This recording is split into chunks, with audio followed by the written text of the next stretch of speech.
Pode começar. Tá. Falando com o meu ponto aqui, gente. Então é o seguinte, boa noite. Pode começar. Eu sou aluna da Suprema e a gente vai começar a nossa aula aberta sobre câncer de mama. Pode começar. Eu sou aluna da Suprema e a gente vai começar a nossa aula aberta sobre câncer de mama. E a gente vai começar agora, mas eu queria apresentar a nossa palestrante, que a gente está muito feliz, a doutora Anne Dominique Lima. Ela é ginecologista e obstetra, formada pela UFRJ e mestrando em saúde coletiva e controle de câncer no INCA. E além disso, ela também fez estágio, agora, né, doutora? Estágio em cirurgia mamária no Instituto Europeu de Oncologia, em Milão. A gente vai começar a palestra agora e só uns avisos. No final, a gente vai passar a lista de presença, mais no final da palestra, e abrir para algumas perguntas, tá bom? Doutora, muito obrigada e eu vou passar a palavra para a senhora agora. Obrigada. Boa noite. Isso que eu ia falar, eu acho que estava dando um eco do barulho. Não sei se está saindo bem, se todo mundo está conseguindo me ouvir, sem ter eco na voz. Está dando para ouvir bem? Tá? Não está dando nenhum eco por trás, né? Ouvir bem? Tem. Tá ok o seu áudio. Tá. Perfeito. Obrigada pela apresentação. Meu nome é Anne Dominique. Ela já adiantou. Hoje nossa conversa vai ser voltada para o câncer de mama. Você consegue colocar a apresentação, Milena? Perfeito. Eu sou mastologista de formação, então hoje essa nossa conversa ela é voltada principalmente para profissional de saúde, estudante da área de saúde, vai ser um aparato geral em relação ao câncer de mama. É um tipo de câncer muito múltiplo e complexo, então vamos tentar ir conversando e tentando desbravar toda essa questão. Como eu falei, meu nome é Anne, a Milena já adiantou, eu sou mastologista, sou formada pelo Instituto Nacional de Câncer, atualmente faço mestrado no Instituto Nacional de Câncer, sou ginecologista e obstetra pela Universidade Federal do Rio de Janeiro, fiz um estágio em cirurgia mamária no Instituto Europeu de Oncologia e sou formada, graduada pela Universidade Estácio de Sá. Antes de fato, entrar em câncer de mama especificamente, eu acho que é importante a gente começar pelo beabá e entender o que é câncer. Naturalmente, o nosso corpo ele é programado para acontecer proliferação celular. Então, as células normais, as células sadias, elas são capazes de se multiplicar num processo contínuo. E elas são capazes também de induzir a apoptose celular. Quando a gente perde esse controle nessa divisão celular e começa, inclusive, a invadir outras estruturas orgânicas, a gente caracteriza o câncer. É justamente essa falta no controle da divisão celular. Existem proliferações celulares controladas, que são essas que a gente já sabe, né? Queda de cabelo, a proliferação do cabelo, a proliferação da pele. Existem vários epitélios e são características de cada epitélio esse tempo de proliferação celular. Existem tecidos que não se proliferam, como, por exemplo, a célula do neurônio, mas existem essa divisão não controlada, que é justamente quando a gente vê o câncer acontecendo, né? Acontece uma mutação genética na célula, eu não estou me referindo à hereditariedade, estou me referindo à mutação exclusivamente genético. E essa célula alterada, ela começa a se multiplicar, formando displasia e em seguida um carcinoma in situ, como nessa imagem aqui. O carcinoma in situ, ele não ultrapassa o que a gente chama de membrana plasmática, fica restrito àquela região. Na mama é muito comum o carcinoma ductal in situ, e quando ele começa a aumentar, né, essa multiplicidade, ele invade a membrana plasmática e aí consegue, de fato, entrar no parênquima mamário. Observe também que a gente tem uma vascularização, né? E geralmente acontece uma neovascularização. As células tumorais, elas são capazes de induzir um aumento de vaso sanguíneo naquela região, justamente para aumentar esse aporte sanguíneo, né? Para conseguir suprir a necessidade dessas células. Quando são células que se multiplicam de forma muito rápida, porque existem casos que são mais indolentes, mais devagar, e outros casos que são mais rápidos, mais agressivos. E quando acontece numa velocidade muito grande, às vezes a neovascularização não é suficiente. Pode acontecer, por exemplo, necrose dentro do tumor. Na mama, a gente pode citar o sarcoma, tumor filoide, que tem a tendência a acontecer isso. Nessa imagem, vocês conseguem observar as células tumorais aqui em cima. E essas células tumorais, elas podem se disseminar pelo corpo. No caso específico de câncer de mama, a maior forma de disseminação é através da via linfática. Existem basicamente 3 formas de se disseminar, né? Via linfática, via hematogênica e por contiguidade. Na mama, a principal é a via linfática. 97% dos casos vão drenar para os linfonodos axilares e em torno de 3% vai drenar para os linfonodos da cadeia da mamária interna. Então, quando essa célula atinge os vasos capilares linfáticos, ela consegue se disseminar pelo corpo e existem outras células do sistema imune que vão tentar capturar e induzir a apoptose celular nessas células. Só que muitas vezes, assim, na história natural da doença, a célula consegue ultrapassar e ir para outros tecidos saudáveis e se desenvolver nessas regiões. Como, por exemplo, que é muito comum no câncer de mama, cérebro, fígado, pulmão. E é muito importante a gente ter essa dimensão, essa noção em relação à forma de disseminação do câncer de mama, porque é justamente aí que a gente atua em relação à cirurgia. Existe um passo da cirurgia para os pacientes que têm indicação, que se chama biópsia do linfonodo sentinela. A gente tem linfonodos em todo o oco axilar, basicamente em 3 níveis, e tudo relacionado à localização dele ao peitoral menor. Normalmente, no início da cirurgia, a gente aplica o que se chama de azopatente ou até um radiofármaco, que pode ser o tecnécio, e observa essa drenagem para a axila.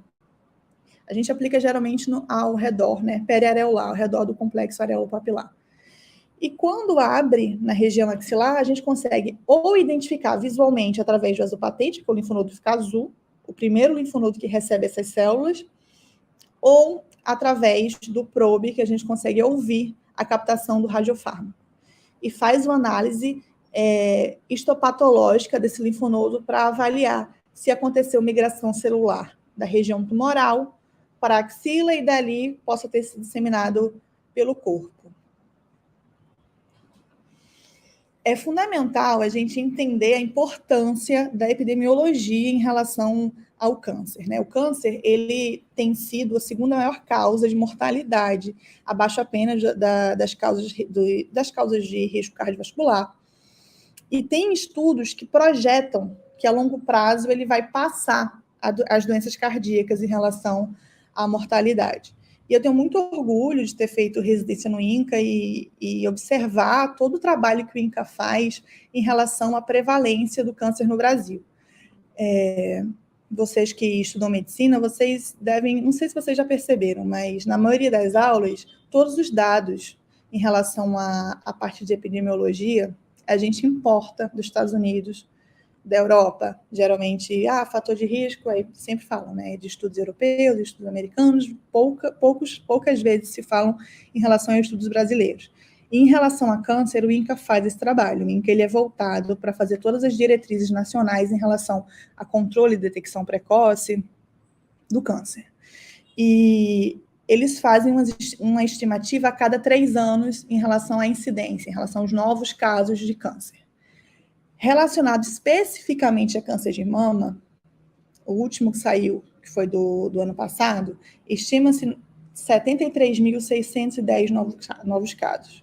E em relação à mortalidade, 18.032 novos casos, sendo a maioria, 17.800 mais ou menos, de mulheres e alguns casos em homens. Vale ressaltar que existe possibilidade de carcinoma em homem, carcinoma mamário em homem, mas é muito baixo.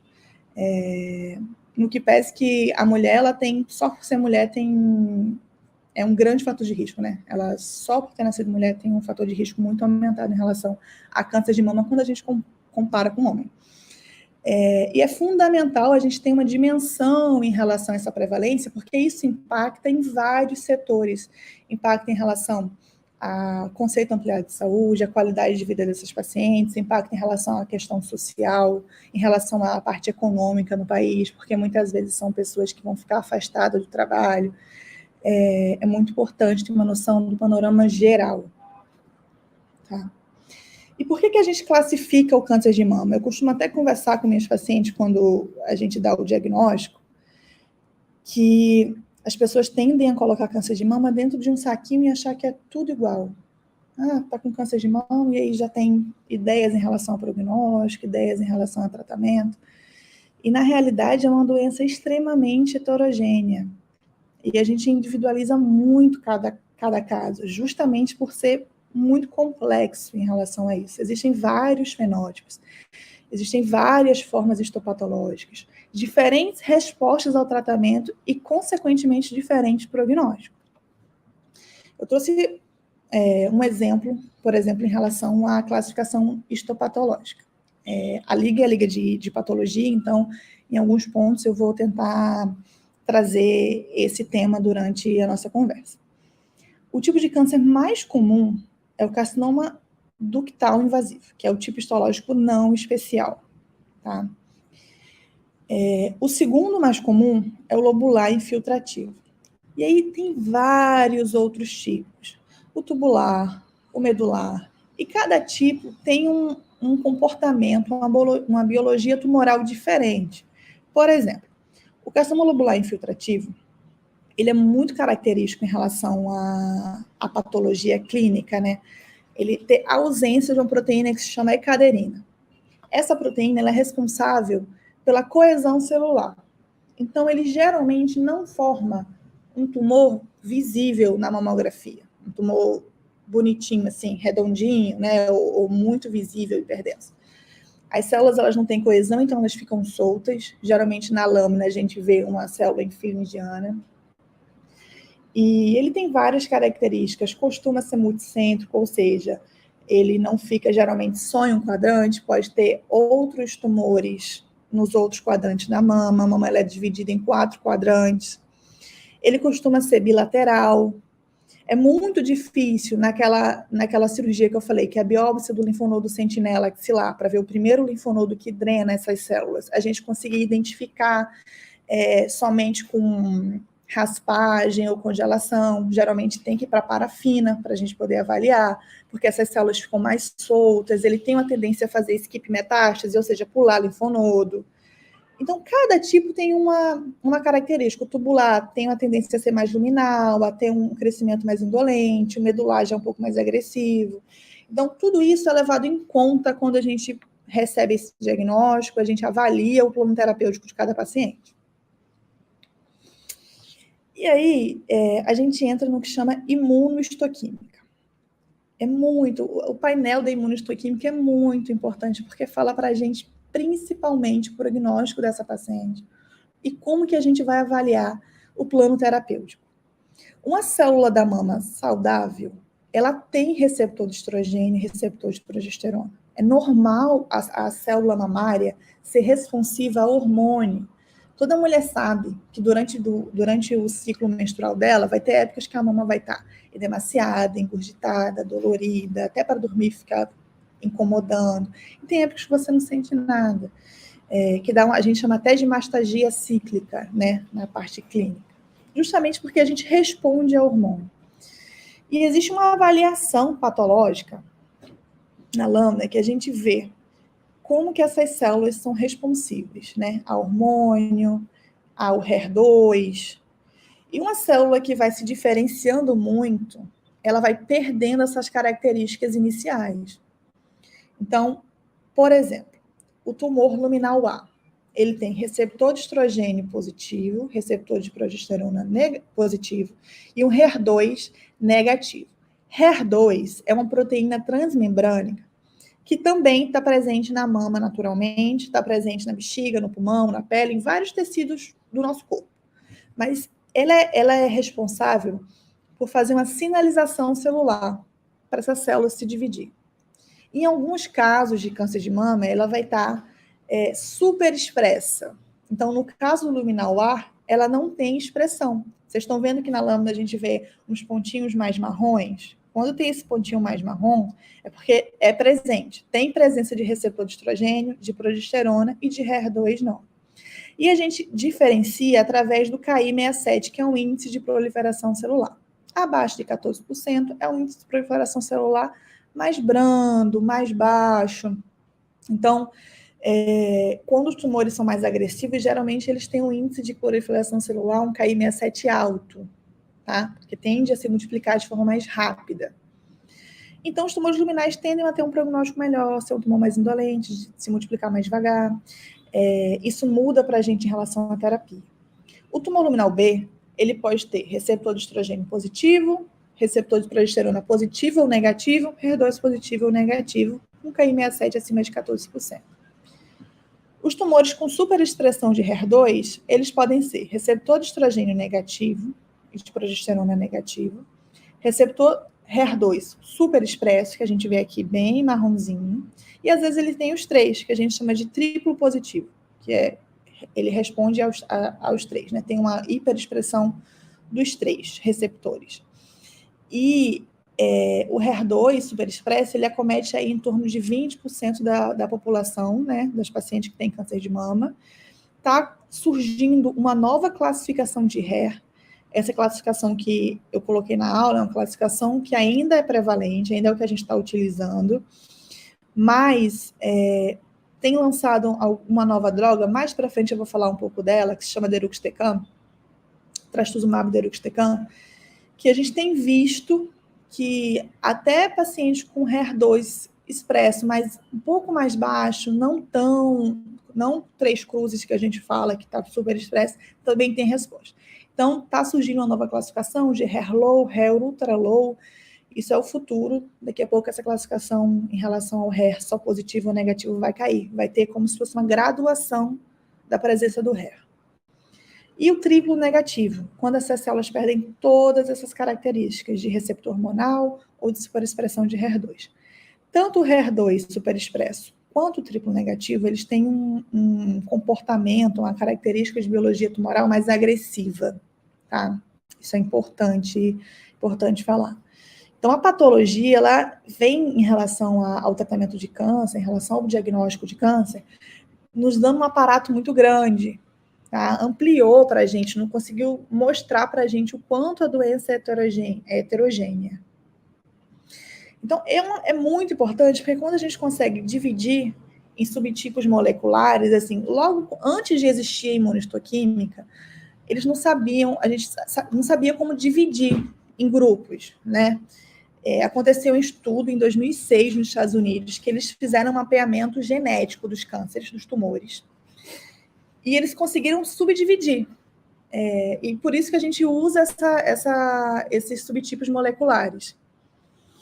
Então, o triplo negativo, ele tem uma tendência a ter um grau maior, histológico maior, a ter um prognóstico pior, a responder muito bem à quimioterapia, imunoterapia, assim como o HER2, tá?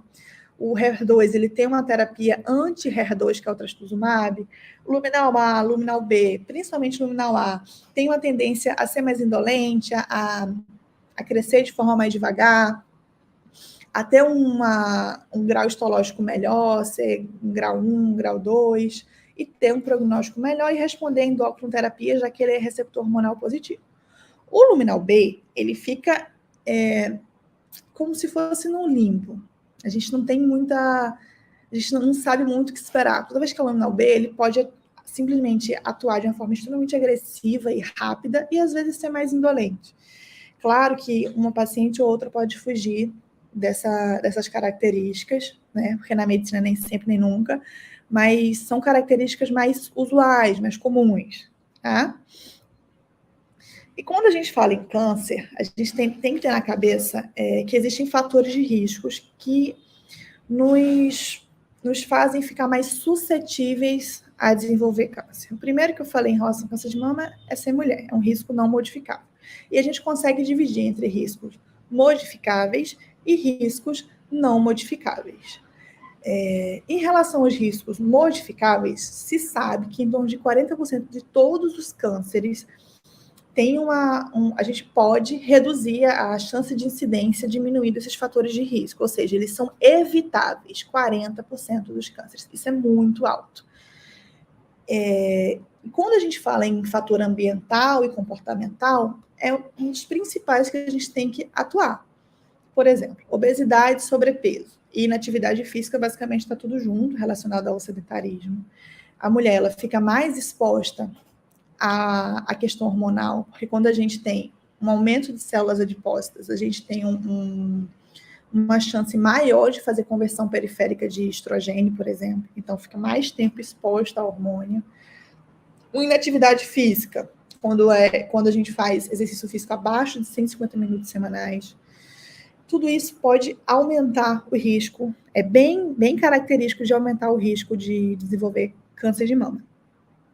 E eu acho que é muito importante a gente ressaltar que as coisas, elas são misturadas, né? É um tipo de câncer multifatorial. E que não é só isso que eu estou falando. Existem estudos que já demonstram que a questão socioeconômica da população está diretamente ligada ao aumento do risco de desenvolver câncer. Por quê? Uma população que não se alimenta bem, que não tem acesso, não consegue ter acesso a uma alimentação balanceada, sem tanto comida processada, ou que não consegue fazer atividade física, porque mora num lugar de zona de perigo, tudo isso interfere em relação ao fator de risco, isso tem que ser levado em consideração, tá? Além dessas questões, algumas pessoas podem ter uma exposição muito frequente à radiação ionizante, tipo a própria radioterapia, por exemplo, teve um linfoma, fez uma radioterapia em manto, vai ter um risco aumentado de desenvolver câncer de mama. O tabagismo, ele ainda não é nível A, a gente ainda não tem evidência realmente robusta de que ele esteja relacionado a câncer de mama, mas tem evidências que sugerem, tá? Existe o fator da própria história reprodutiva hormonal e hormonal, que é tudo aquilo que eu falei que tem um aumento de tempo de exposição ao estrogênio. Então, teve uma menarca muito cedo, abaixo de 12 anos, tem uma chance maior. Teve uma menopausa muito tardia, acima de 55 anos, tem uma chance maior. Não teve filhos, tem uma chance maior, assim como para câncer de endométrio, né? Uma gravidez acima dos 30 anos, o uso de anticoncepcional hormonal é muito baixo, tá, gente? O uso de anticoncepcional hormonal, mas existe esse risco. A reposição hormonal na menopausa, principalmente em relação a mais de 5 anos, ou seja, o tempo é tempo dependente, também tem um risco maior. E tem fatores que são não modificáveis, que são fatores genéticos e fatores hereditários. Existem genes que a gente chama de genes de alta penetrância, como, por exemplo, o BRCA1, o BRCA2, que é aquele gene que ficou muito conhecido pela Angelina Jolie ter feito uma mastectomia profilática bilateral. Mas, quando você tem um gene, não significa que você vai desenvolver a doença. Eu gosto muito de usar o exemplo para os pacientes de osteoporose. Para a gente poder desenvolver câncer de mama, a gente precisa ter alteração, 2 mutações pelo menos. Não dá para ser só uma mutação. Então, quando a gente tem osteoporose, a gente fica com um osso mais frágil à fratura. Se você der, não é um exemplo muito legal, mas se você der uma paulada numa perna de uma pessoa saudável, a chance de fraturar esse osso é muito baixa. Mas se você der uma paulada numa perna de uma paciente com osteoporose, a chance desse osso fraturar é enorme, porque ela já tinha basicamente um fator de risco que é ter um osso mais frágil. Então, no caso do câncer de mama, ele precisa de 2 alterações. Então, são pacientes que têm uma variante patogênica alta e que com mais alguns fatores de risco que modificam esse outro gene, quando se junta, desenvolve a doença, tá? Não existe só o BRCA1 e o BRCA2, existe o PTEM, existe o P53, o ATM, o CHEC2, o CDH1. Isso é um mundo. O CDH1, por exemplo, ele é muito associado a carcinoma lobular e carcinoma gástrico juntos, tá? O P53 era associado à síndrome de Li-Fraumeni, que é uma síndrome muito comum no Brasil. Fora do Brasil não é tão comum, mas no Brasil aconteceu um estudo, uma médica de São Paulo conseguiu fazer essa avaliação. E quando ela cruzou a localização das pessoas que são mutadas, existe justamente a localização dos tropeiros. Assim, alguém na época dos tropeiros que tinha mutação foi tendo vários núcleos familiares onde passava e foi disseminando basicamente a doença. É tanto que no Paraná já entrou como parte do teste do pezinho, se eu não me engano. Na última aula que eu tive disso, de genética, ele falou isso, que já estava dentro do teste do pezinho. E é uma doença que foi diagnosticada primeiro nas crianças, porque não dá só câncer de mama. Geralmente, quando você tem mutação genética, ela não atinge somente uma área, um sítio só. Geralmente tem outros sítios. Nas crianças era na adrenal. Mas só tem muita criança com adrenal, eles começaram a cruzar os dados e verem que elas tinham esse tipo de mutação. E a gente acende o alerta para a mutação, principalmente quando a gente vê, por exemplo, uma pessoa com uma história familiar, com um homem com câncer de mama, geralmente é associada ao BRCA2, alguém na família com tumor abaixo de 50 anos, pelo NCCN, abaixo de 45 anos, já tem indicação de aconselhamento genético, fazer mapeamento genético. Triplo negativo, tumor triplo negativo, que eu falei da imunistoquímica, já tem indicação de fazer aconselhamento genético, ou história familiar com câncer de ovário, judeu askenase, que é um tipo de judeu, de uma região específica, que tem um alto risco de desenvolver câncer de mama. Então, assim, é muito importante a gente ter noção da paciente no geral, para avaliar, inclusive, a predição dela para desenvolver câncer de mama. Existem alguns sites que vocês podem até ter acesso para tentar calcular o risco de desenvolver câncer de mama. Tá? Eu não coloquei aqui, mas eu posso passar depois se alguém quiser. Eu vou pedir para as meninas ver se elas conseguem passar esse vídeo, porque eu não estou conseguindo passar. É uma parte mostrando a parte genética dessa mutação do P53. É bem interessante, é um vídeo do ABC do câncer. O INCA tem uns cursos em AD, que é esse ABC do câncer, que é muito legal, é bem, bem completo. E é um dos vídeos de uma dessas aulas. Milena, você consegue colocar?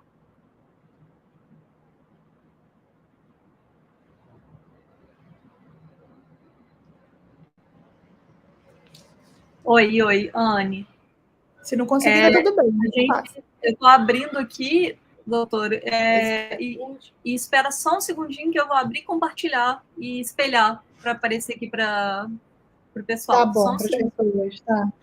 É bem didático, assim, bem didático. É só para vocês entenderem que o nosso corpo ele tem vários mecanismos de reparação e para a gente evitar esse tipo de disfunção em relação a uma proliferação celular, né? Ele indica quando a célula precisa fazer apoptose.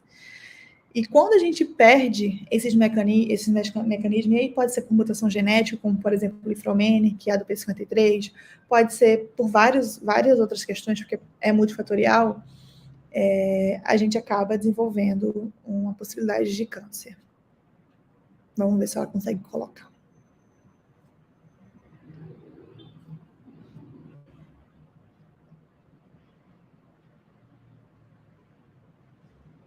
Se não conseguir, tudo bem. A gente passa. Eu tentei colocar, só que com essa plataforma aqui não roda.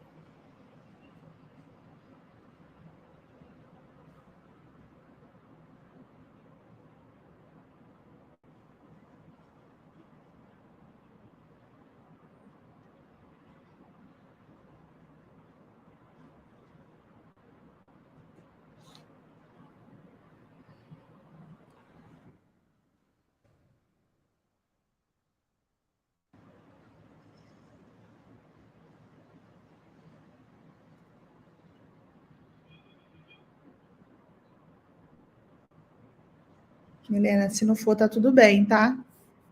Eu continuo. Não tem problema. Oi, se não for, conseguiu? Não consegui. Deixa, a gente tentou, porque é a primeira vez que a gente usa esse StreamYard. E tudo bem. No Zoom é fácil, mas nesse aqui a gente não está conseguindo. Tá tudo bem. Qualquer coisa, se alguém quiser ver depois, eu posso mandar o link do... Porque tem esse vídeo no YouTube.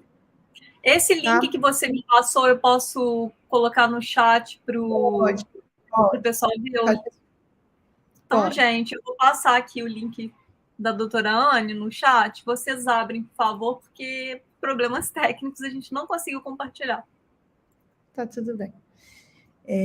Nesse vídeo, esse vídeo que ela vai passar é sobre câncer no geral, então vão ter várias partes. Eu tinha colocado só do P53, porque é bem relacionado à parte do câncer de mama. No DNA, a gente tem essa mensagem, né? Então, o RNA mensageiro, ele teoricamente, ele retira esse fragmento do gene, do P53, o ribossomo codifica, e aí a proteína sai e indica a apoptose celular. Quando tem a mutação no gene do P53, o ribossomo lê, codifica, mas quando sai errado. Então, ela não consegue indicar a célula que a célula precisa realizar a apoptose. Tá? Então, como prevenir o câncer de mama? Né? Como eu falei, na maioria dos casos, dos cânceres, gira em torno de 40%. De mama, especificamente, 30% seria evitável. E é justamente nessa população que a gente precisa atuar. Porque é aí que aí é um ponto de falha. Quando a gente fala em cuidado do câncer de mama, a gente vem da promoção, da prevenção até o tratamento. E um dos principais pilares é a promoção e prevenção da doença. E se a gente consegue reduzir esse risco, a gente precisa estimular a população, e isso geralmente é feito através de campanhas, de políticas nacionais, para tentar estimular, controlar, no caso, os fatores de riscos modificáveis. Então, exercício físico, pelo menos por 150 minutos, reduzir bebida alcoólica, reduzir, controlar o peso, ou até ajudar a promover fatores de proteção, amamentação, o próprio exercício físico também. Isso é fundamental. Tá? E é aí que o SUS, principalmente, tenta atuar, né? Para a gente tentar reduzir, porque o impacto, a magnitude das pessoas para a própria economia em relação ao câncer de mama é muito alto. Tá? Quando a gente passa essa questão da promoção, da prevenção, a gente entra na detecção precoce. Existem dois conceitos dentro de detecção precoce. O primeiro é o diagnóstico precoce, que é diagnosticar quando a paciente... O diagnóstico precoce ele é relacionado a quando a paciente já tem algum sintoma, né? Pode ser inicial, mas que ela já tem algum sintoma da doença. O rastreamento é quando a pessoa não tem sintoma nenhum, mas já tem a presença da doença. Então, a gente rastreia. Existem dois tipos de rastreamento: rastreamento organizado e rastreamento oportunístico. O oportunístico é de forma aleatória, que geralmente não tem tanto impacto. E o organizado é quando a gente tem uma população-alvo num tempo, numa periodicidade correta, numa localização específica. E é justamente o rastreamento organizado que a gente precisa investir, né? E entender que é através dele que a gente consegue detectar precocemente. Isso está vinculado à cura, a prognóstico, à redução de morbidade em relação ao tratamento da doença. E o principal exame que a gente tem, o padrão ouro, é a mamografia. A ultrassonografia e a ressonância são exames complementares, tá? Mamografia foi o único exame que a gente teve evidência científica que reduz de fato a mortalidade por câncer de mama. A OMS, ela sugere, né, que a gente tem uma boa cobertura nacional quando a população está coberta aí em torno de 70%. No Brasil, um estudo que foi lançado em 2016 mostrou que a cobertura nacional estava abrangendo cerca de 25%. Isso é muito baixo. O estado, se não me engano, o Pará era o mais baixo, era 7%. E o estado que tinha mais cobertura, maior cobertura, era Santa Catarina, em torno de 35%. Isso não acontece por falta de mamógrafo, tá? A população precisa estar mais informada que existe essa necessidade de fazer mamografia, que existe idade para fazer mamografia, que se existir alguma mudança em relação a sinais e sintomas, precisa fazer mamografia.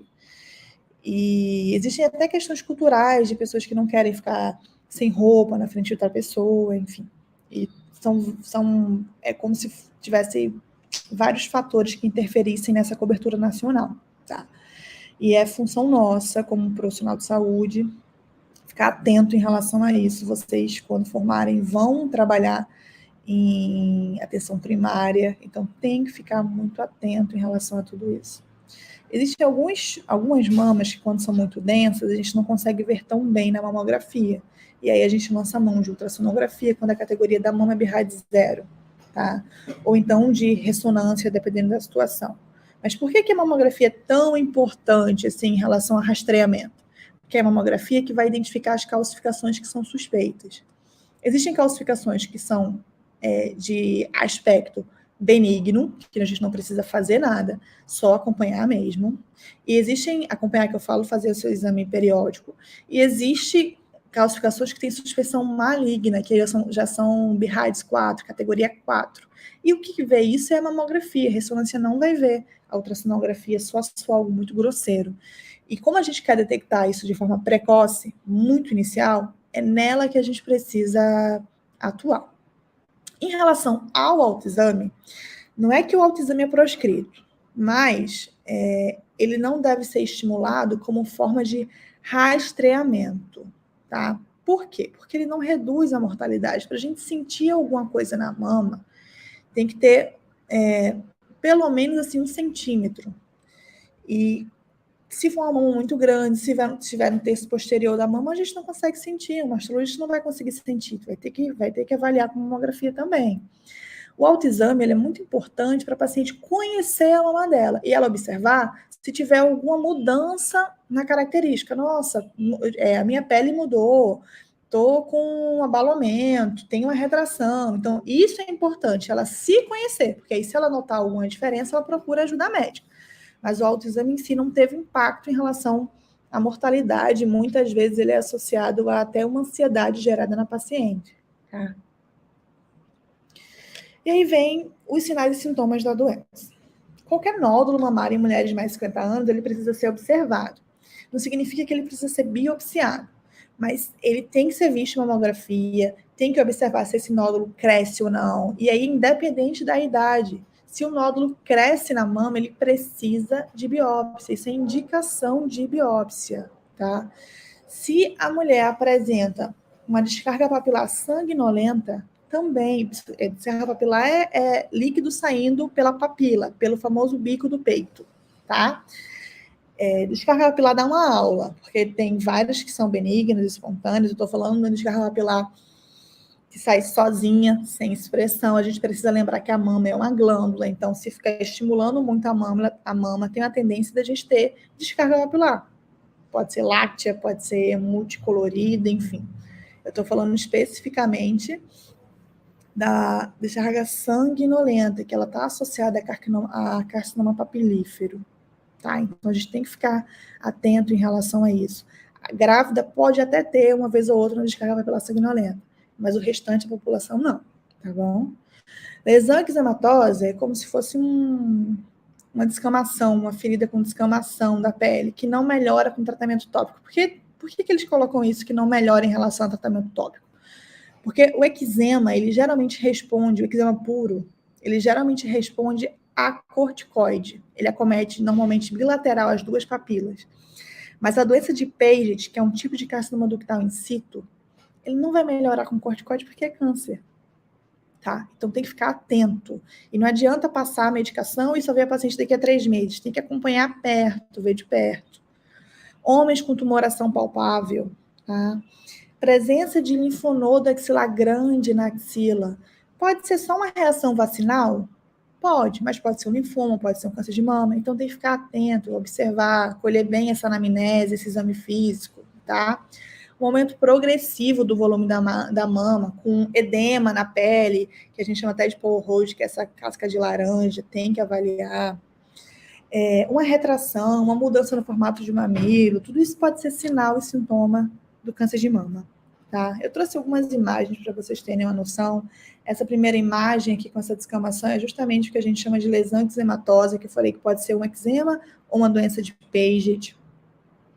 Essa segunda imagem seria uma descarga papilar sanguinolenta. A terceira imagem, um edema cutâneo, assim, muito, muito expressivo, né? Às vezes não está tão expressivo, tem que observar bem, sentir mesmo essa pele. Um aumento do volume mamário, como nessa última imagem, e a gente precisa tomar muito cuidado, e agora eu falo de como profissional e como pessoa mesmo, assim, no sentido de opinião pessoal. As pacientes, quando chegam nesse estagiamento, dessa última imagem, elas não chegam porque elas querem chegar. Então, quando vocês atenderem pacientes, assim, porque vocês vão atender, no Brasil a gente tem em torno de 30% de diagnóstico de câncer de mama em estagiamento localmente avançado. Então, vai chegar na mão de vocês em algum momento uma paciente assim, em clínica da família principalmente. Essa paciente geralmente tentou acesso. Ela tentou, ela procurou atendimento. No geral, elas procuram. E muitas vezes passa despercebido. E vai crescendo, elas vão pedindo, às vezes não consegue consulta. Então, a gente não pode culpabilizar uma pessoa que já está numa situação de tanta vulnerabilidade, com um diagnóstico que tem tanto impacto na vida dela, assim, em todos os âmbitos. Tem que tomar muito cuidado e tem que acolher essa paciente. Eu lembro de um caso, na residência, eu estava na residência de ginecologia, que tem a parte de mastro. E tinha uma paciente que me conhecia, que me puxou no corredor. Ela não estava nem agendada nesse dia. E ela falou assim, Anne, eu tô com caroço na mama. E eu já fui na clínica da família. E o médico de lá falou que a mamografia estava normal. E eu peguei a mamografia, realmente era uma mamografia categoria 2. Mas, obviamente, sentei para examinar a paciente. Quando a gente tirou a blusa e viu o sutiã, já tinha um abaulamento enorme em quadrante superior medial da mama. Assim, muito visível. Por que eu estou falando isso? Porque a mamografia, lembra daqueles casos que eu falei de carcinoma lobular, que a célula não fica coesa, ela fica afastada uma da outra e na mamografia não consegue ver. Basicamente é o único que não dá para ver tão bem. Ela tinha uma clínica muito exuberante, mas a parte radiológica estava normal. Se você não sentar essa paciente e examinar essa paciente, você vai deixar passar. Exame físico faz parte, não existe só checar exame laboratorial, exame radiológico sem tocar o seu paciente. Isso não existe. Sem fazer uma correlação clínico-radiológica. Isso não existe. Isso é fundamental e faz parte da formação de qualquer médico. Porque, às vezes, vai deixar passar situações que o exame vai estar mostrando normalidade e no exame físico você vai ver gritante que não está. Então, se você está vendo que o nódulo está crescendo, que está tendo um aumento do volume mamário, tem que prosseguir a investigação. A gente não pode deixar passar. Tá? A gente está falando de uma doença que ameaça a vida do paciente. Vou falar rapidamente sobre rastreamento de baixo risco, que eu acho que é o que mais interessa a vocês, porque também dá outra aula, rastreamento, a gente tem uma estratificação muito maior do que isso, quando a gente vai para o alto risco, tá? Mas para pacientes de baixo risco, esse rastreamento, tanto pela Sociedade Brasileira de Radiologia, quanto brasileira de Mastologia, quanto a FEBRASGO, ele acontece a partir de 40 anos, anualmente, até os 75 anos. Pelo Ministério da Saúde, é um rastreamento bienal, ou seja, a cada 2 anos, a partir de 50 anos, até 69 anos. Cheguei na idade dos 75 anos ou dos 69 anos, dependendo de qual referência vai ser utilizada, a gente para de rastrear sempre? Não, tá? Isso precisa ser avaliado. Se você vê que a paciente tem uma expectativa de vida maior, né, que 7 anos, você tem que continuar rastreando.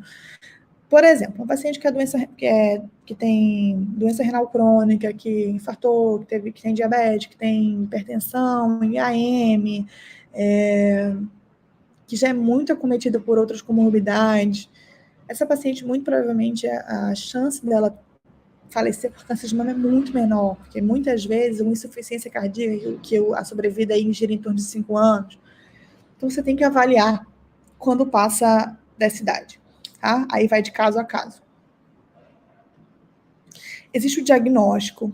Hoje em dia a gente tem métodos muito pouco invasivos, né? Principalmente para lesões iniciais. Eles se dividem basicamente em 3 tipos. A PAF, que é a punção por agulha fina, que é uma seringa com agulha fininha, você vai aspirar esse conteúdo. Normalmente ele é utilizado para a gente fazer citologia de linfonodo axilar. Tá? Quando esse linfonodo axilar, ou ele é palpável, ou na ultrassonografia, tem um espessamento cortical, porque o linfonodo tem a córtex e a medula, né? Acima de 0,3 milímetros, ele não tem um aspecto habitual. O linfonodo, ele pode até ser grande, mas esse córtex dele é fininho. E se tem esse valor, acima desse valor, a gente tem indicação de biópsia, tá? Lembrando que é citológico. Existem alguns casos que as pessoas em ambulatório aspiram conteúdo de cisto da mama, só com exame físico. Eu não recomendo. Não é para fazer PAF nessas situações, tá? Por quê? Existe um tipo de câncer de mama chamado carcinoma papilífero, que ele é sólido cístico, ou seja, ele é um cisto que tem projeções papilares dentro. Se você não vê antes na ultrassonografia que tem essas projeções papilares, se você aspira esse líquido, você perde a noção de onde era a região, não consegue biopsiar, tá? Então, não é para ficar aspirando cisto mamário à torta e à direita, tá? Porque às vezes não é só um cisto mamário.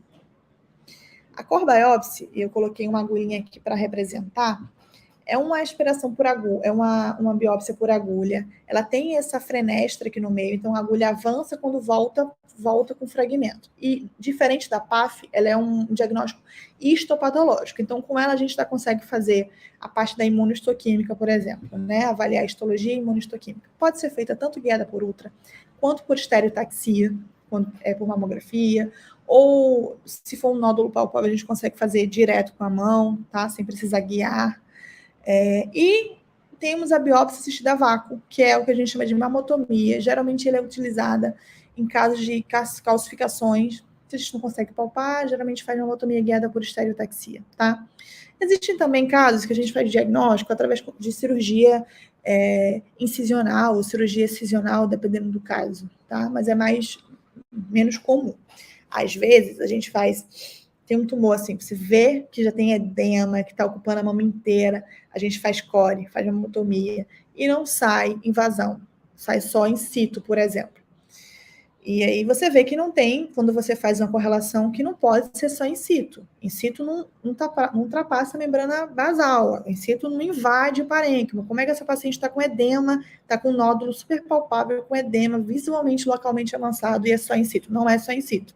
Geralmente, nesses casos, elas se beneficiam de fazer quimioterapia antes de operar, para fazer uma citorredução.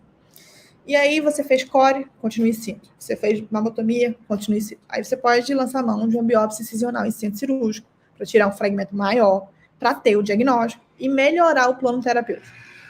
Tá? Então é muito individualizado, caso a caso. E para a gente precisa avaliar a extensão do comprometimento no organismo pelo câncer. E aí existe um estadiamento, que é o TNM. Para a mama, é esse que eu trouxe. Mas cada tipo de câncer tem o seu estadiamento. Pulmão tem um estadiamento, tudo tem um estadiamento, tá? A gente está na 8ª edição. E o estadiamento ele é fundamental para guiar a gente em relação principalmente em relação à terapia. O T, ele é relacionado ao tamanho do tumor. Pode ser TX, T0, TIS, que é o in situ, T1, T2, T3, T4, como é nessa região. T4 é um tumor localmente avançado. E é muito importante a gente estadiar a paciente, porque isso muda sobrevida, tá? Um exemplo, tumores triplo negativo e com superexpressão de HER2, a gente já sabe que acima de 2 centímetros, ou seja, um T2, já tem benefício de fazer a quimioterapia antes de operar. Então, não dá para a gente colocar tudo dentro de um saquinho só e falar assim, a paciente está com câncer de mama, ela precisa operar. Não necessariamente. A gente precisa fazer avaliação de tudo isso para ver se o melhor caminho dela é começar com cirurgia ou é melhor começar com quimioterapia. São tratamentos que vão se complementar, tá?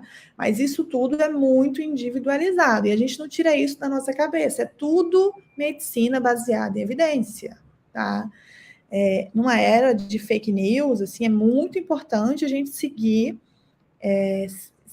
com a luz da ciência, porque é só assim que a gente consegue, de fato, modificar o prognóstico das nossas pacientes. A gente sabe que isso muda a sobrevida global. Então, a gente precisa ficar atento a tudo isso. Existe um tipo de carcinoma, que é o que a gente chama de carcinoma inflamatório. Ele está até com 3 asterísticos aqui. Ele se apresenta como se fosse uma inflamação da mama. A gente não palpa o nódulo, tá? E por que eu gosto de falar sobre ele? Porque, às vezes, mulheres jovens que estão no puerpério, que estão amamentando, apresentam mastite. E ele é igualzinho a mastite, assim, olhando, basicamente idêntico. Acomete em torno de 1/3, um peremítio de 1/3 da mama. E eu já fiz vários diagnósticos de pacientes jovens que ficaram tratando com antibiótico, assim, durante meses. E não melhorava, e continuavam na clínica da família usando antibiótico, e não melhorava, porque ele pode abrir, por exemplo, no puerpério, nada impede isso. Porque mastite puerperal é uma das mastites mais comuns, que realmente vai responder com antibiótico. Mas vai ter febre, vão ter outras sintomatologias. Então, vocês que vão atender clínica da família, logo quando vocês formarem, fiquem atentos dessa possibilidade. Porque já é um tipo de câncer localmente avançado que muda muito a perspectiva, a sobrevida dessa paciente. Tratou, não está melhorando, encaminha para o especialista, tá? Primeiro eu falei do T, que é o tamanho, e aí tem vários tamanhos, eu não vou entrar nessa especificidade com vocês. Agora eu falo do N, que é em relação ao acometimento linfonodal, tá? Ao número de acometimento linfonodal.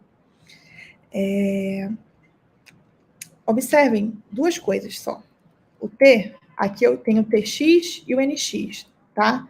Que é quando a gente não pode avaliar. Às vezes a paciente já foi operada em outro lugar, chegou para o médico agora, para o outro mastologista, a gente não tem como colocar o T e o N dela anterior, porque ela já mexeram nessa situação, já removeram. A gente coloca TX e NX, tá? Geralmente o TNM é o primeiro estadiamento que a gente faz. Quando é N1, por exemplo, isso é fundamental para mudar a nossa terapia. Por que é fundamental? Porque quando é N1 já é indicação direta para fazer quimioterapia neoadjuvante. Existe em torno aí de 40% de downstage axilar, ou seja, uma axila que era clinicamente ou patologicamente positiva se torna negativa depois de quimioterapia neoadjuvante. E reduzir a chance da gente esvaziar essa axila. Porque um dos tratamentos do câncer de mama passa por linfadenectomia axilar, que é tirar todos esses linfonodos axilares. E isso acarreta uma morbidade muito grande para o paciente. Ela pode desenvolver o que a gente chama de linfedema, que é uma doença crônica do membro superior, que causa um edema tão grande, que fica quase como uma elefantise. E uma vez instalada, assim, você consegue ir contendo, mas não consegue reverter, curar, no caso, né? E é muito associado a isso. Aumenta muito a chance, o linfedema axilar, de ela desenvolver várias celulites nesse membro superior, não consegue mobilizar, e aí dificulta trabalho, enfim, tem várias questões. Então, tudo isso é importante a gente estadiar. E avaliar se tem metástase ou não. É muito importante que estão vendo que no M não tem MX, é M0 ou M1. Mama não tem MX. Às vezes eu pego o estadiamento, tá lá, não sei o que, T1, N0, MX. Não existe MX. Só lê o livro do estadiamento que não tem MX. É M0 se você não acha que tem metástase e M1 se tem metástase comprovada. É uma paciente que não tem sintoma nenhum de metástase, você considera M0. Tá? Ah, não, eu tô com a dor na coluna, que não melhora com nada, que não melhora com nenhuma medicação, que tá me acordando de madrugada. Não é que você acorda e tem dor, é que a dor te acorda. Você começa a atenar que existe essa possibilidade de ter metástase. Mas quando você faz o diagnóstico de câncer de mama, você vai solicitar uma série de exames para fazer esse estadiamento à distância, tá? Porque a partir do momento que a paciente é M1, a gente já não opera mais. A gente faz um tratamento apenas quimioterápico para controlar a doença no corpo inteiro, tá? Existe só um trabalho que mostrou que muda a sobrevida se for oligometastática para osso. Então, por exemplo, ela pode ter um câncer de mama no estadiamento mais inicial, com uma oligometástase para osso, ou seja, poucas lesões no osso, e tratar a mama e fazer radioterapia especificamente no osso. Mas isso é um caso à parte. Assim, no geral, tem metástase, a gente não opera mais, porque não melhora o prognóstico, né? No caso da paciente, a gente atua no tratamento, continua tratando, porque a gente sempre tem o que fazer, mas não com cirurgia, tá? E é muito importante ter todo um engatilhamento dessa regulação, ainda mais quando a gente fala de SUS, porque às vezes as pessoas na clínica da família, por exemplo, diagnosticam câncer de mama, não encaminham, ficam esperando o exame de estadiamento para encaminhar. Não precisa, tá? Recebeu o diagnóstico, encaminha. E aí você pode solicitar os exames de estadiamento e ir adiantando, não tem problema. Ou o hospital terciário, que ela vai tratar, solicitar também, não tem problema. Encaminha, não fica segurando essa paciente esperando para fazer o estadiamento na clínica da família, tá bom? E aí a gente vem com o tratamento. O tratamento ele tem basicamente 3 objetivos: cura, dependendo da situação, né, do estadiamento, prolongamento de vida e melhora da qualidade de vida.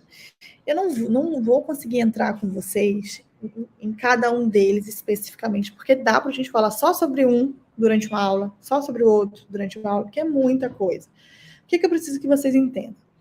Que eles trabalham juntos, são complementares. Existem vezes que você faz químio e cirurgia, existem vezes que você faz só cirurgia e rádio, às vezes você faz os 3 juntos. Isso vai variar de acordo com a imunistoquímica, com o estadiamento, com o tipo histológico, qual vai ser a proposta da cirurgia, enfim, tá? A cirurgia, a gente tem basicamente 2 tipos. Ou retira a mama inteira, ou retira só um segmento, que é só a região do tumor, onde tem o tumor.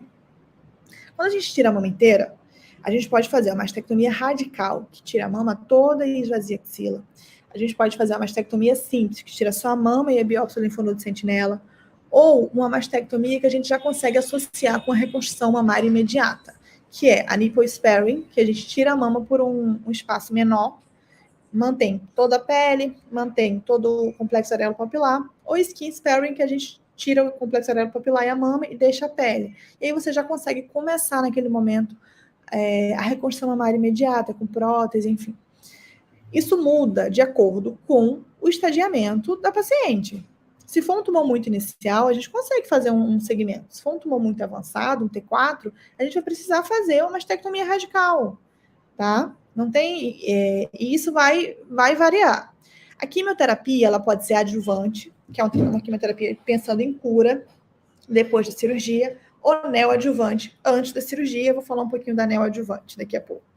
Ou a radioterapia, pode ser uma radioterapia. A quimioterapia também pode ser paliativa, tá, gente? No caso de, foi o que eu falei, a paciente metastática, fazer a quimioterapia, vai fazer a quimioterapia a vida toda para ir controlando a doença.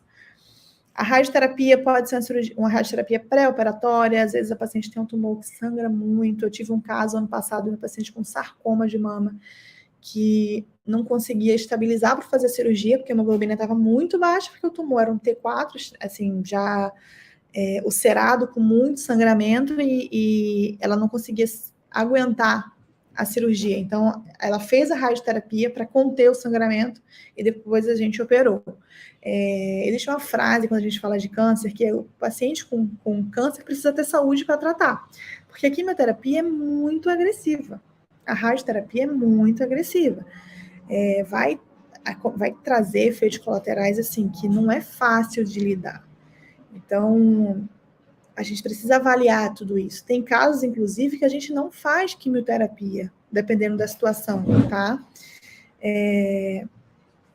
Existem uns testes, assinaturas moleculares, que eu não vou entrar nesse mérito profundo, mas eu vou falar para vocês saberem que existem, que para um grupo específico, que geralmente são os luminais, na pós-menopausa, até T1C, T1A, T1B, T1C, a gente não sabe, que é um tumor muito pequeno, a gente não sabe se vale fazer quimioterapia de cara. Às vezes no muro, assim, em cima do muro. Será que vale fazer quimioterapia? Será que não vale fazer? É muito agressivo, é um tumor muito pequeno.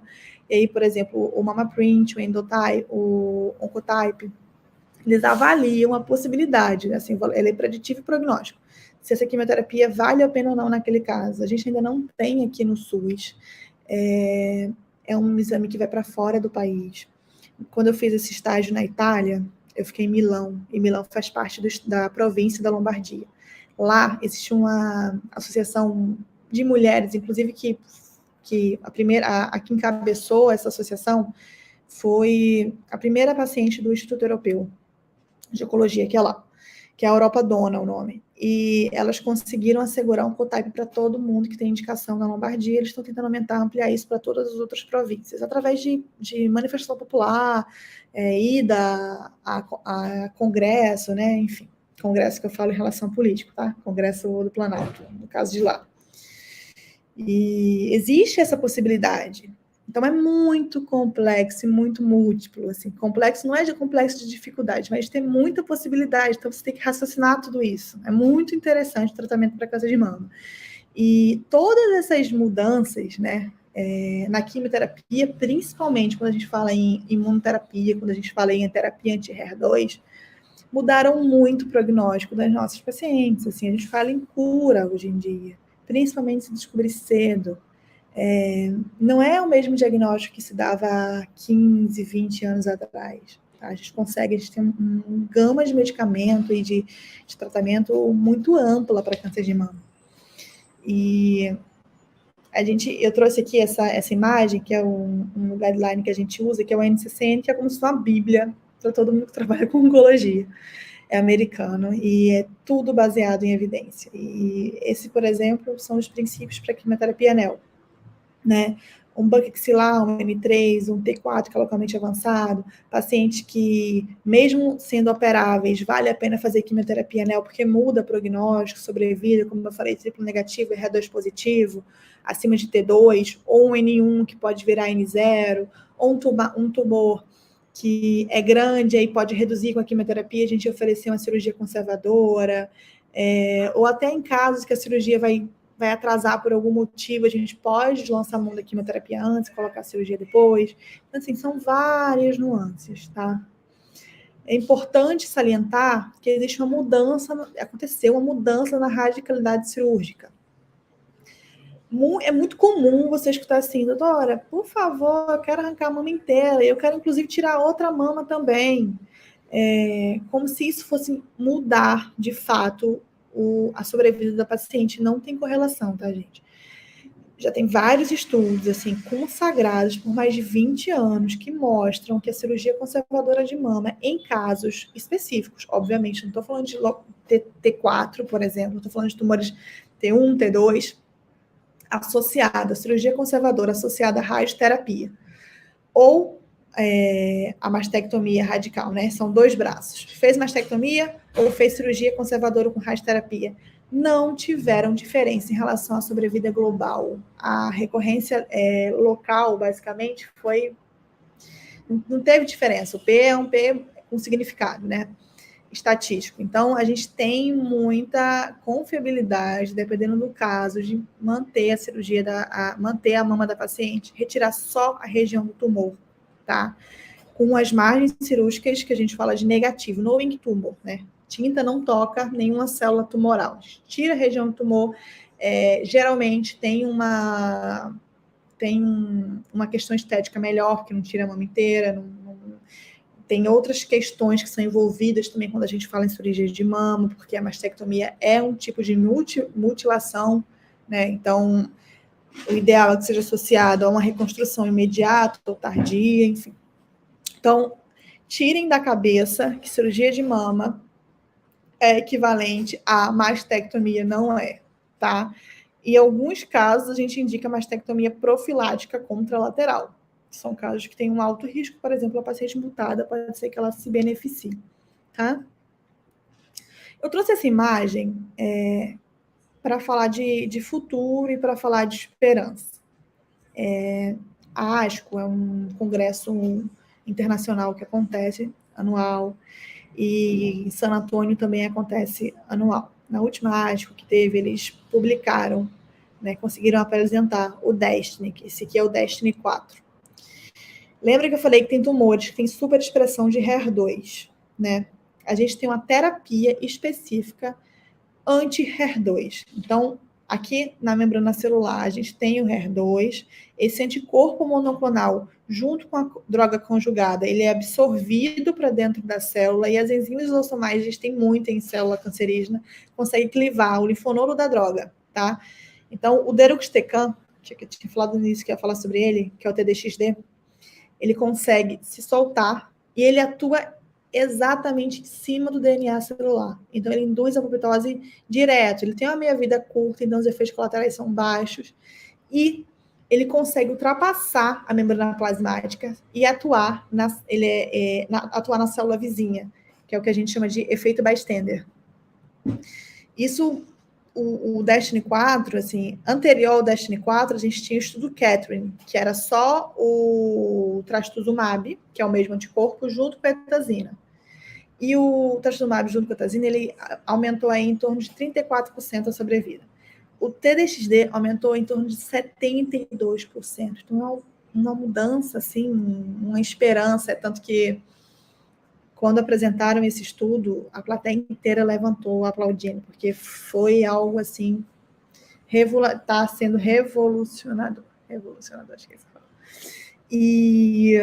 E dá muita esperança mesmo. Para a gente que trabalha com oncologia, isso é o futuro, é o que a gente quer, que a paciente consiga acessar esse tipo de medicação. O INCA, ele faz parte do Destiny, então já tem atualmente até o Destiny 12, estão acontecendo em vários multicentros, estão acontecendo em vários lugares, e a gente também tem esse estudo em andamento aqui no Brasil. O INCA é um dos braços. Tá? E eu já estou finalizando a aula. Eu não posso terminar sem falar sobre cuidados paliativos. Agora, cuidados paliativos vai entrar dentro da grade curricular de vocês. Isso é uma vitória, porque cuidados paliativos não é só para câncer, é para qualquer doença que ameace a vida. Então, eu consigo usar cuidados paliativos, por exemplo, em obstetrícia, em uma síndrome que eu sei que tem um prognóstico muito ruim, né, para acolher essa paciente. Ele não se baseia em protocolo, em princípio, então a gente não fala em terminalidade, a gente fala em doença que ameaça a vida. E a gente não pode falar que não tem mais nada para fazer pelo paciente, a gente sempre tem alguma coisa para fazer.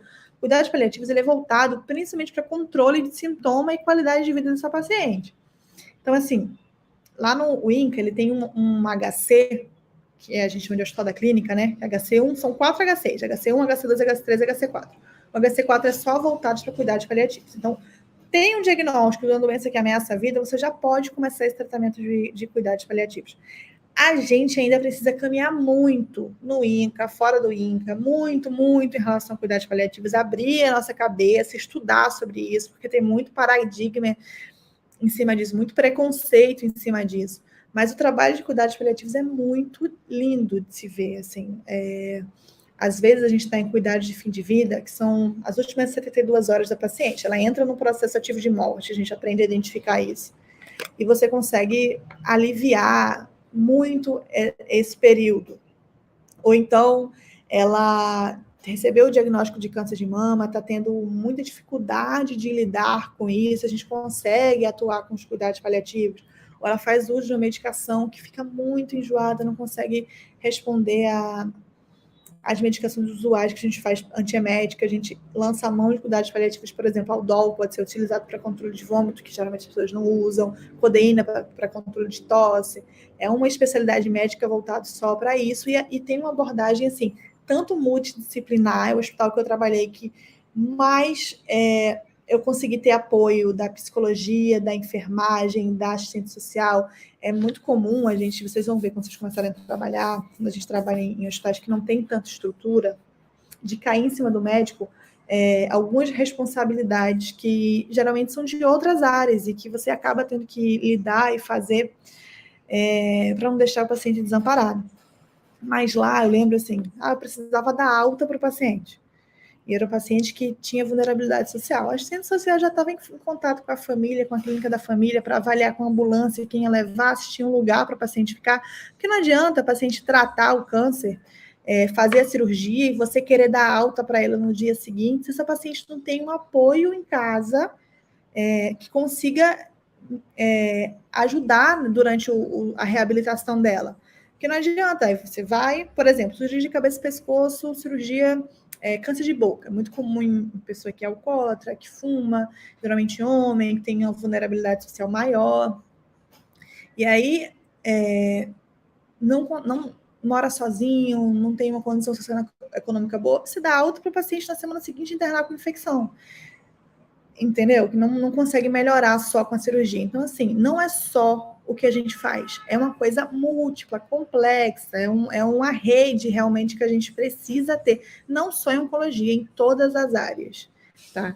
Então, o HC4, para mim, assim, foi muito legal. A gente fazia visita domiciliar, faz parte dos cuidados paliativos. O paciente já não consegue mais, não tem performance status, PS, para ir no hospital, não consegue... ele não consegue se locomover. A gente levava em casa as medicações, prescrições, fisioterapia aí, psicologia aí, levava todo fralda, todo aparato que precisava, gás, assim, é muito legal esse trabalho que é feito. E, além disso, tem toda a questão familiar, então a gente cuida da família, faz esse suporte até depois da morte do paciente em relação ao luto. E existe um conceito, a Cicely Saunders, que desenvolveu, que se chama dor total. E esse é o último slide, tá? Acabando. Em que a gente consegue ter uma dimensão que a dor, ela não é só uma dor física, tá? Que a gente controla com medicação. Ela tem, quando a paciente tem, principalmente uma paciente oncológica, recebe o diagnóstico, ela tem uma dor emocional, com tudo que aquilo vai desencadear, né? É uma dor social. Nossa, será que, se for uma paciente jovem, será que quem vai cuidar do meu filho quando eu estiver fazendo um tratamento? Ou se eu morrer, quem vai cuidar do meu filho?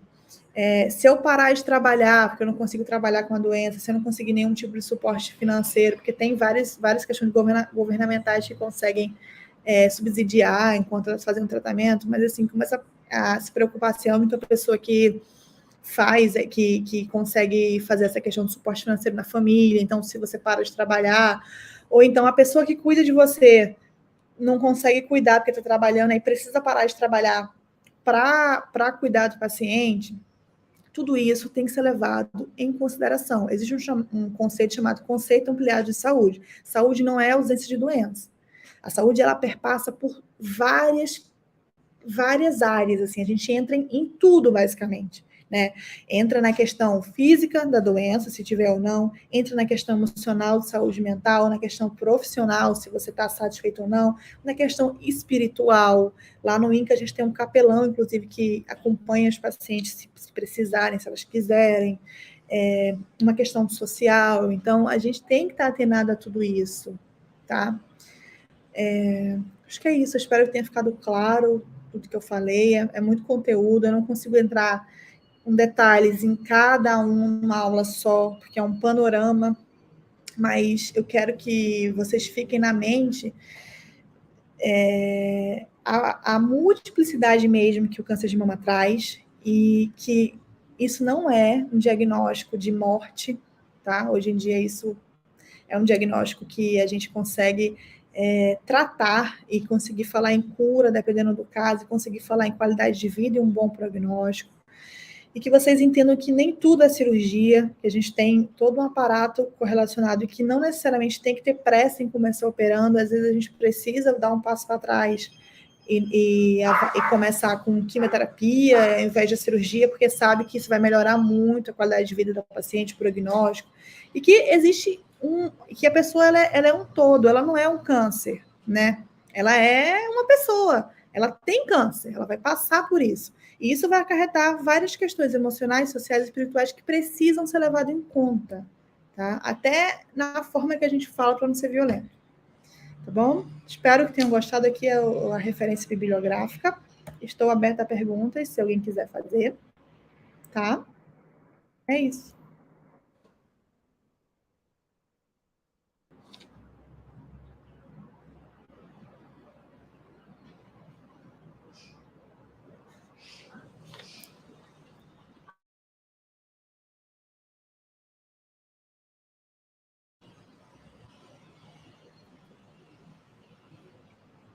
Oi, doutora Anne. Tá me escutando? Oi.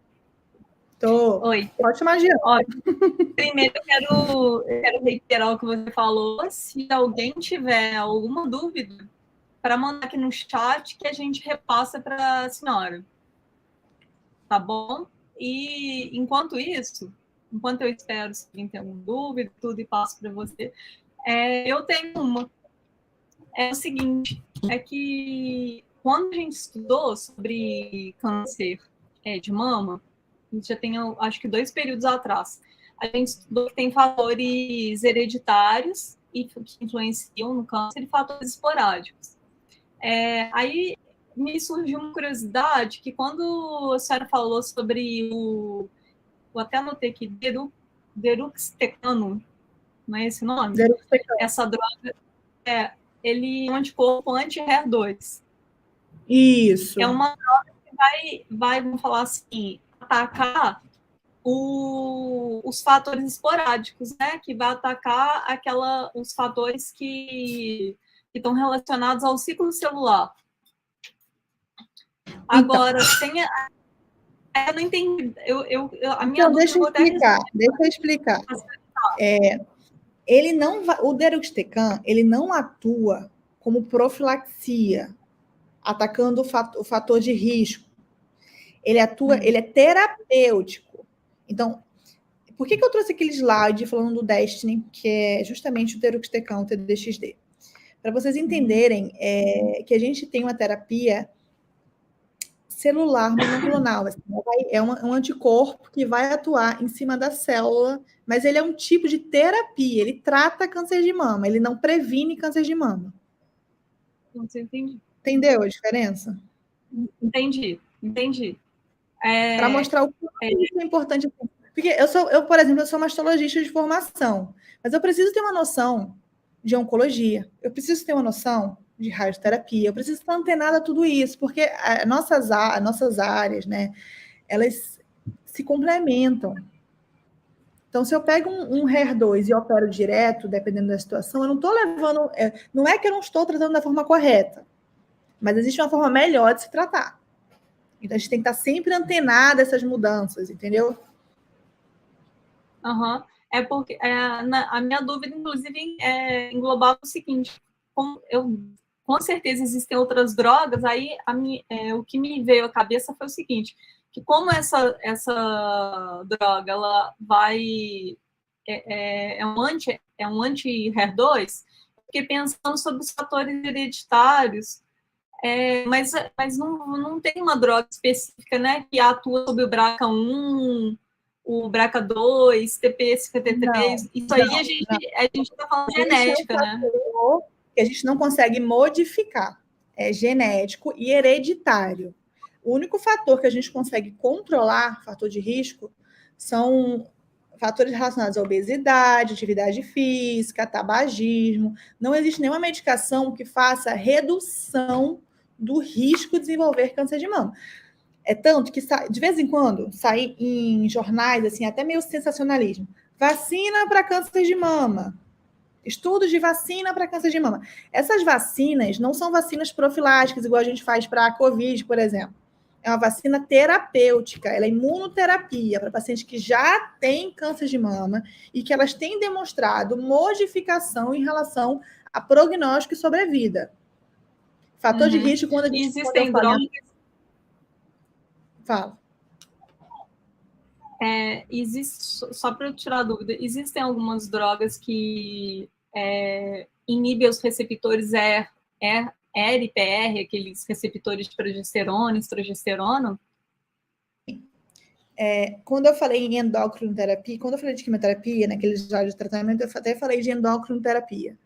Existem 2 medicações mais conhecidas que a gente usa quando a paciente já tem diagnóstico de câncer luminal, que é aquele que tem receptor hormonal, que é o tamoxifeno para paciente pré-menopausa e o anastrozol para paciente pós-menopausa. A gente fala hormonioterapia, eu já até discuti várias vezes, porque eu acho que o nome é um nome que é ruim, porque a gente não quer estimular o hormônio. Na verdade, ele inibe esse receptor hormonal. né? Eu acho até melhor o termo endocrinoterapia, que é uma forma de tratamento, tá? Agora, existe eu vou falar, porque pode ser que vocês fiquem confusos ou não, eu espero que não. Mas existem alterações na mama que a gente chama de lesões B3, que são lesões que se a paciente tiver, ela apresenta um alto risco de desenvolver câncer de mama. Vou dar um exemplo. Hiperplasia ductal atípica é uma célula, uma proliferação celular que não é característica de câncer, mas ela é atípica, ela não tem a conformação, a morfologia bonitinha de uma célula normal. Se a gente encontra isso na mama, a gente sabe que ela tem um risco a longo prazo assim, de vida de quase 4 vezes de desenvolver câncer de mama. E aí, alguns estudos dos NCABPs da vida, eles demonstraram que o uso de hormonioterapia, endocrinoterapia, tamoxifeno ou anastrozol, reduziram a chance dessa mulher desenvolver. E aí ele entra como se fosse uma profilaxia. Mas é uma paciente que já tem um alto risco e não é relacionado a fatores, necessariamente fatores hereditários, enfim, é uma coisa específica. Dá para dar uma aula só sobre isso, mas é uma coisa mais específica, diferente do que eu falei hoje. Entendi. Muito obrigada. E eu estou olhando aqui, doutora, não tem nenhuma pergunta.